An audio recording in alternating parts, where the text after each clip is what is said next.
સમાચારોમાં આગળ વાત કરીએ નર્મદા જિલ્લાના ભારતીય જનતા પાર્ટી દ્વારા વિભાજન વિભીષિકા સ્મૃતિ દિવસ નિમિત્તે ખાસ કાર્યક્રમનું આયોજન થયું હતું।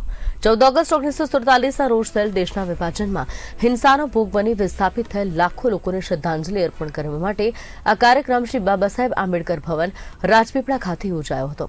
कार्यक्रम बीजेपी प्रमुख नील राव, धारासभ्य डॉ दर्शना देशमुख, जिला पंचायत प्रमुख भीमसिंह तड़वी सहित मुख्य वक्ता तरीके डॉ भरत डांगर, प्रवक्ता गुजरात प्रदेश भाजपे पोताना प्रेरणादायी वक्तव्यमां विभाजनना इतिहास तेना दुखद प्रसंग तथा देशनी एकता माटे अने अखंडितता माटे जनजागृतिनी जरूरियात पर प्रकाश पाड्यो हतो।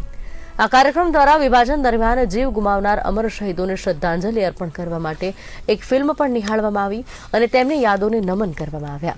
आ अवसरे मशाल यात्राનું आयोजन થયું, જે ગાંધી ચોકથી શરૂ થઈ કમલમ નર્મદા ખાતે પૂર્ણ થઈ। મશાલ યાત્રામાં મોટી સંખ્યામાં ગ્રામજનો, ભાજપ કાર્યકરો તેમજ હોદ્દેદારો જોડાયા અને દેશભક્તિના નારા લગાવ્યા।